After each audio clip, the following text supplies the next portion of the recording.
Alrighty. Think we are about set. Hi, my name is Phoebe Measures and I was responsible for the special effects, makeup, the prosthetics and a lot of the props you see here in Jester. Besides running about behind the camera, making a few cameo appearances, I was the one responsible for making Dexter's masks, the prosthetics that brought Mr. Clips to life, a severed hand, and a couple of other bits here and there.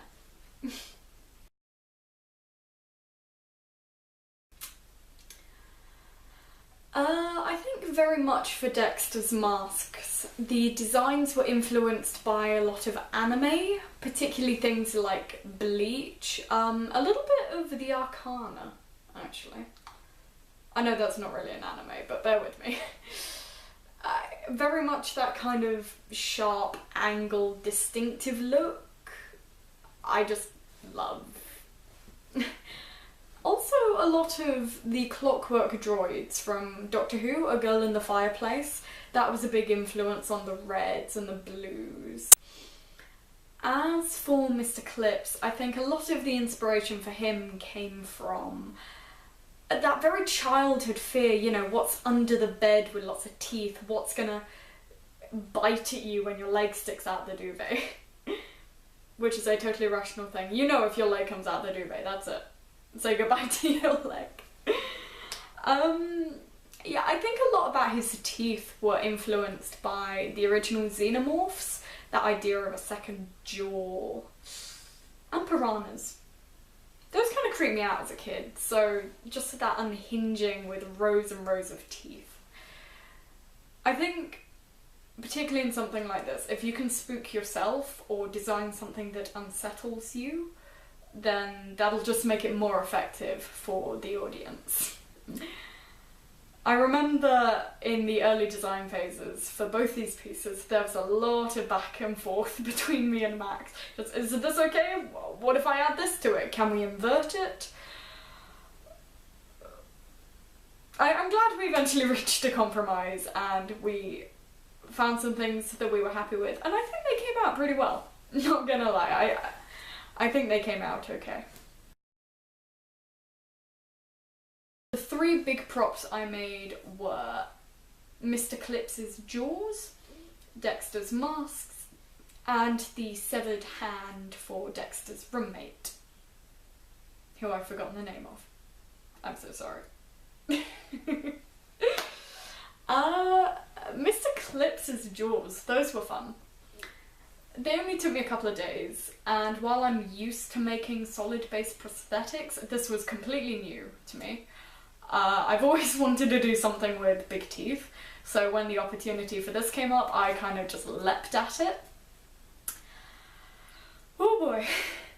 A lot of the props were actually made with just stuff I have lying around.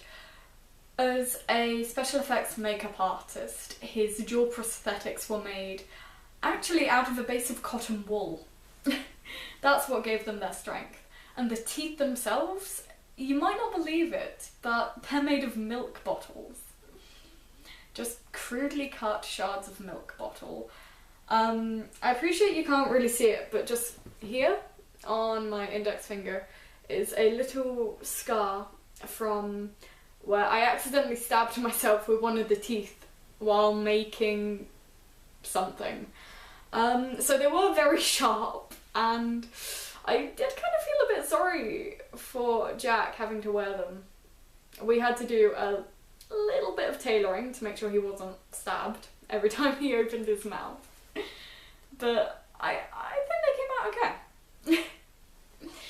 The masks themselves, again, I think looked alright for what they were. They were very striking, they seemed to fit okay. And here's the biggest thing. Dexter's iconic masks were actually made out of paper mache and cardboard and PVA glue. And that was it. Nothing more expensive than that. Well, I mean, the goggles, they had to be worked in, but you know, that was it. a little bit of glue gunning, a little bit of PVA, and there we go. I wanted to keep them very lightweight with a very smooth, almost bone-like finish. So, primary school arts and crafts coming in right here. Oh. The magic of prop making. It doesn't have to be expensive. It just has to look pretty, I guess. And I think we definitely achieved that with the masks. The severed hand, that was fun. I had to kidnap my best friend from college, who was thankfully of similar dimensions to the actor. And I think I kidnapped him 3 days consecutively or something like that.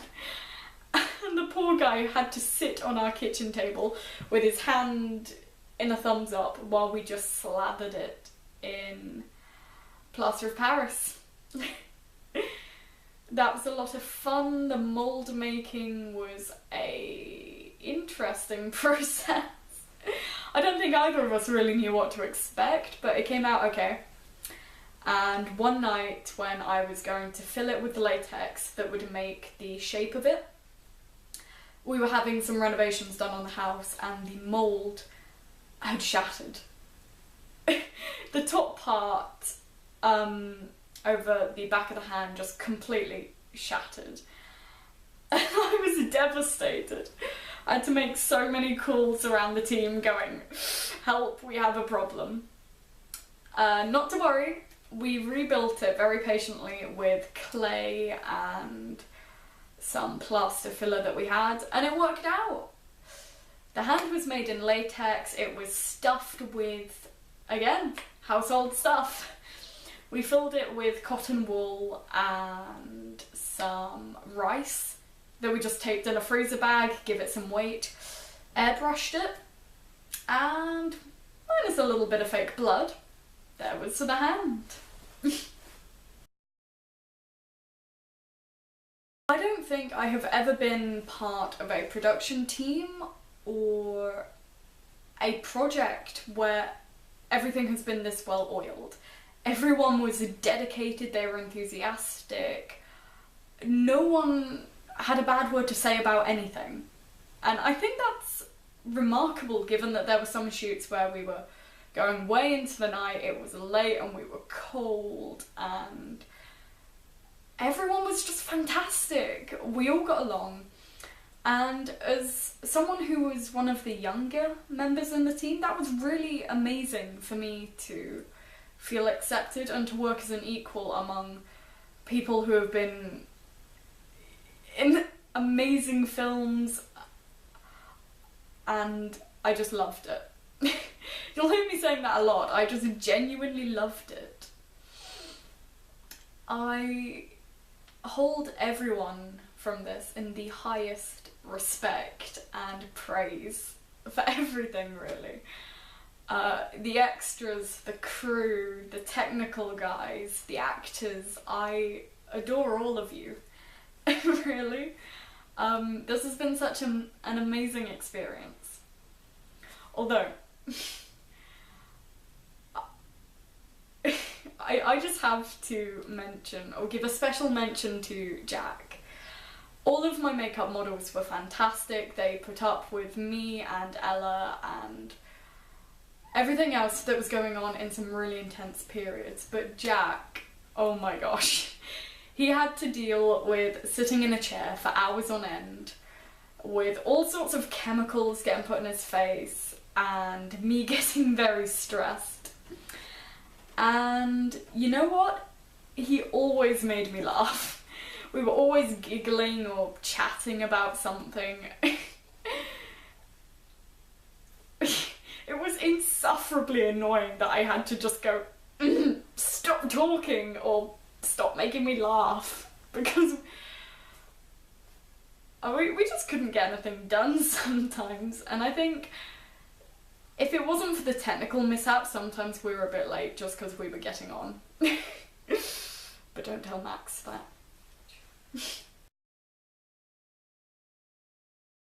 The only way I can describe being on set, or on location as it were, for Jester, and working with all these amazing people, is a creative furnace. You did not take breaks. You just didn't.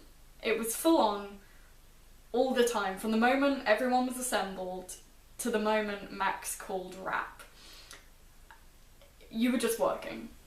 And I adored it. I can't lie, I absolutely adored it. It was very stressful, it was very tiring, and I can say without a shadow of a doubt I have never been happier working on a project. Everything was efficient, and I think it's very easy to say now, looking back at it, oh yeah, it was fine, everyone got on, went without a hitch, whereas in reality, come on, stuff went wrong, we had a fair share of technical mishaps, and we were all a bit of a nightmare, to be honest. But I loved it. I remember very vividly the final night. It was a Sunday night. I don't know what hour it was, but it must have been late. I think sometime between 10 and 11. It was the final push, the final shoot of Jester, the showdown between Mr. Clips and Dexter. The actors, or anyone who was not needed in that room, was exiled. That's how intense it was. And I remember someone coming in saying, "Phoebe, we need a hand now." So I just kind of gathered it up, some fake blood, expecting the usual schema. And I opened the door to the room where we were shooting, and it was like something solid had just hit me in the face, and I can't describe that feeling. It was just, the heat alone was exceptional. It must have been the sheer creativity of it, because the windows had fogged up slightly, the temperature was like, wow. And it was so intense. You had to just go in there, do what you had to do, which for me was go dress up the hand, clean it up, do some colour work on Mr. Clips, and then get out of there. Because there was no room for anything other than precise filmmaking. It was as though it had been stripped back to its very raw essence, and those 15 or so minutes I spent in there was the most intense and most amazing thing I think I've ever seen. I have never experienced something that raw before, and it was just fantastic. Oh boy. This is just going to be me babbling right now. General praise, I have adored being a part of Jester. It is easily, I think, one of the best things I think I've ever done, because it's one of the few times where I can say I have honestly enjoyed every single moment. The moments where I've been at home building things, the long nights, the travelling, the being on location. I loved it. Every single moment. And I owe it all. I owe all of this to Max, the cast, and the crew. I remember one of the shoots, oh god. We had Jack and other Jack.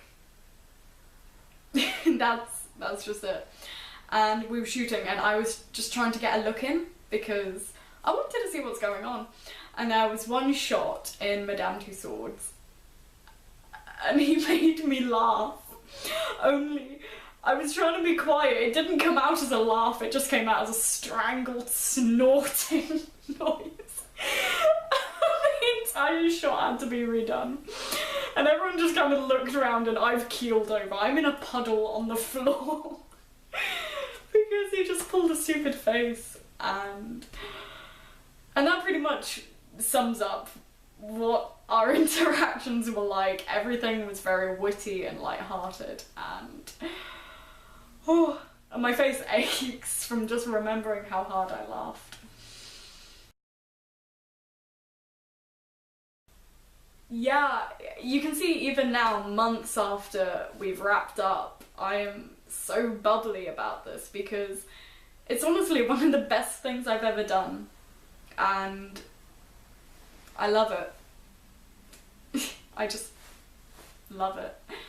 So all of my thanks and adoration to Max, everyone in the technical crew, the props makers, the editors, the people doing the sound and the cameras, because that's way too technical for me, to all the amazing actors who were just brilliant to work with, and just everyone in this whole project.